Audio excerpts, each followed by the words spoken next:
Torah portion this week begins with these words. Vayakel Moshe et kol adat b'nei Yisrael. Moses gathered the whole Israelite community and said to them, "This is the thing that God has commanded you to do. Vote reform." Okay, well, I changed that last part. But that's what God would have commanded you to do in this week's Torah portion if it had been written between March 10th and May 4th, 2025. Now, if you've been to Temple this past week, whether for Brooke Goldstein's talk on anti-Semitism, the adult Purim spiel, which was a riot, as you've heard, and you have to mark your calendars for next year, Sunday school drop-off or game day, you could deliver this sermon tonight. But I want to tell you more than what we put on flyers or say as an introduction to a program. I want to tell you why this election matters so much to me and to the reform movement. So let's go back. In 1897, Theodor Herzl convened the first World Zionist Congress in Basel, Switzerland. It was made up from Jews all around the world. There wasn't yet a Jewish state, but he knew that if there were to be one, the worldwide Jewish population needed to be involved. And perhaps it was one of the true examples of Jewish unity. Afterwards, Herzl is famously to have written in his diary, "At Basel, I founded the Jewish state. If I said that out loud today, I would be greeted by universal laughter. In 5 years, perhaps, and certainly in 50 years, everyone will perceive it." Almost exactly 50 years later, the state of Israel was established. I find that remarkable. How did he know? Well, this Congress, often referred to as the Parliament of the People, has continued to meet once every 5 years since then as a powerful delegation of Jews making crucial decisions that shape Jewish life both in and outside the state of Israel. And when you vote in this election, the one that we keep saying is the most important election that you've never heard of, but now hopefully you have heard of it, you are selecting a slate that represents you, your values, your Judaism, and your vision for the state of Israel. This vote is the only way that you can make your voice heard in Israel, and it is designed expressly for that purpose.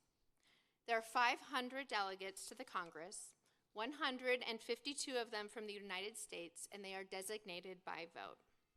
So when Rabbi Josh and I go to the Congress in October as your delegates and as delegates of the Reform movement, we will be representing you. We will help determine the leadership of the World Zionist Organization and key Israeli institutions, including the Jewish Agency for Israel and Kakal, the Israeli branch of the Jewish National Fund. Most significantly, our vote will influence the allocation of over $5 billion over the next 5 years. Yes, that is billion with a capital B. It is $1 billion a year for 5 years. So what's at stake? Truly nothing less than the soul of the state of Israel. Now, I don't make it a habit to criticize other groups, but I am afraid. I am afraid that if we don't mobilize the reform vote, Israel's future will be shaped by ultra-Orthodox and ultra-nationalist voices that do not represent pluralism, equality, or inclusion. And by the way, they are afraid too, because they are also mounting a huge campaign to mobilize their vote against everything that we stand for. So consider what's on the line. Religious pluralism, allowing for different ways to express and observe Judaism. Reform rabbis in Israel officiate at weddings, b'nai mitzvah, and funerals, though they're not recognized by the state. And if we don't vote, the small amount of funding and recognition that does exist for Reform Judaism will be stripped away, even in places where it's thriving, like Rabbi Orit Rosenblatt's congregation in Kiryat Shmona, which has traditionally been a conservative city with a large Orthodox population, but it is also welcoming of her congregation. And Rabbi Azari's Daniel Centers that we heard about when he visited us in December, right in the heart of Tel Aviv. So religious pluralism on the one side, and then gender equity and LGBTQ plus rights are also on the line. Tel Aviv's Pride Parade is one of the largest parades in the world. And as we celebrate that, let's also celebrate the fact that same-sex couples recently won the right at the Supreme Court level to adopt children without discrimination. Can you imagine what a blessing that is? Previously, they had to travel outside of the state of Israel to grow their families. And without the work of the reform movement in this area, this would never have happened.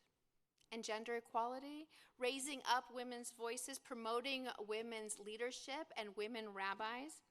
I read this article this morning from the ultra-Orthodox perspective. They are worried that a woman rabbi might be put in control of the Kotel, the Western Wall. Now, I have to admit, that would make me very, very happy. And also, Jewish identity. The Israeli government is rejecting our conversions, questioning our children's authenticity as Jews, and making it harder for Jews to prove their identity for Aliyah. I used to write letters affirming a congregant's Jewish identity for immigration purposes, and now those letters are rejected. Can you prove that you're Jewish? My DNA test says I'm 87% Ashkenazi Jewish, and I'm wondering if that's enough. And pursuing peace. With issues of safety and security, the reform movement still supports a two-state solution, and we are demanding to bring the hostages home now. And then there's a question of human dignity. You may have heard how some October 7th victims were denied a Jewish burial. It is devastating to Israelis. The reason that it's happening is because Jews who have just one Jewish grandparent are allowed to make Aliyah to Israel. And this happened a lot, especially for Jews from the former Soviet Union. And once they're in Israel, they are Israeli enough to pay taxes and serve in the IDF. But when it comes time to marry or bury, they aren't allowed traditional Jewish practices because many of them are not considered Jewish by halacha. So the Kapshiter family, two parents and their two young children, a girl named Aline, who was 8 years old, and a boy named Eitan, who was 5 years old, were murdered by Hamas. The father wasn't Jewish by an Orthodox definition, so the rabbinate wouldn't allow him to be buried with the rest of the family in a Jewish cemetery. In the end, even after a tremendous amount of uproar, they had to be buried outside of the cemetery fence in an area that is deemed less sacred, but it was the only way that they could be buried together. And Alina Palhati, a 21-year-old Russian immigrant who fled persecution in her home country and who served in the IDF, was also murdered at the Nova Festival. Also not Jewish by Orthodox standards, yet, as her mother said, she was murdered as a Jew, but not Jewish enough for traditional burial rites. And her family was forbidden by the rabbinate from sitting Shiva. They were told they could only receive guests. And then there's Sagi Golan and Omer Ohana, who were just days away from their wedding when Hamas attacked. And Sagi died a hero. He saved dozens of people at Kibbutz Be'eri, one of the hardest hit kibbutzim, on October 7th. And instead of wedding flowers, the funeral was adorned with mourning flowers. Their first dance song became a memorial song. But Omer, his devoted partner, was not recognized as a widow and was denied the right to tear his clothes or a black ribbon as a sign of mourning for immediate family members. Fortunately, though, thanks to the work of IRAC, the Israel Religious Action Center, which is part of the reform movement, that law was changed. In November, it was amended to grant widow or widower status to partners and spouses of any gender who have lost their loved ones in combat.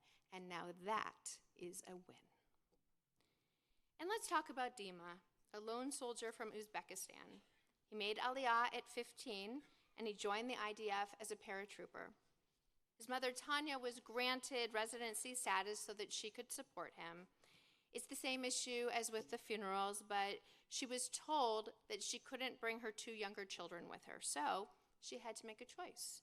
She either stay with Dima and support him while he was in the army, or be with her other children. So these stories are why we vote reform. For the Kapshiter family, for Alina Palhadi, for Sagi and Omer, for Dima, and for so many, many, many others who are in situations like these. The reform movement is making great strides, but it is a continuous fight to make a state that is Jewish and democratic for all Jews. So, first and foremost, just vote in the election and vote reform, because it will make a difference. It's really, really easy. All you have to do is scan our QR code right here. It's on these cards. Or go to voteforreform.org, the number 4, voteforreform.org.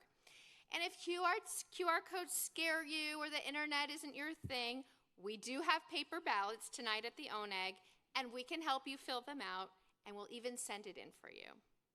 So it does cost $5 to cover administrative costs, and if you vote online, you can use a credit card, and if you vote by paper, you can write your card number on the ballot, or you can write a check, but no cash. And I promise you, it is worth the $5.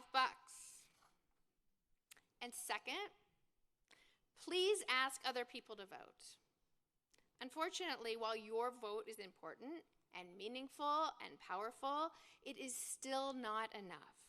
But with your spouse, your kids, your grandkids, your cousins, aunts, uncles, friends, neighbors, any self-identifying Jewish person over the age of 18 who didn't vote in the last Israeli election is eligible. And with all those people together, we really can make a difference. Think of how many votes you can gather just over dinner.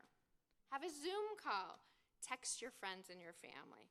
Go ahead, throw a vote reform party. It would be really fun. And then if you want, we would encourage you to report your vote to the Union for Reform Judaism, and that's urj.org/ivoted. If you don't remember it, I'll give it to you later. And they are collecting votes so they can get a sense of who has voted and where we are in this election. Our tradition teaches, Lo ta'amod al dam re'echa. Do not stand idly by. This, I promise. We will not stand idly by. We will act, we will make a difference, and the first step is to vote. Shabbat shalom.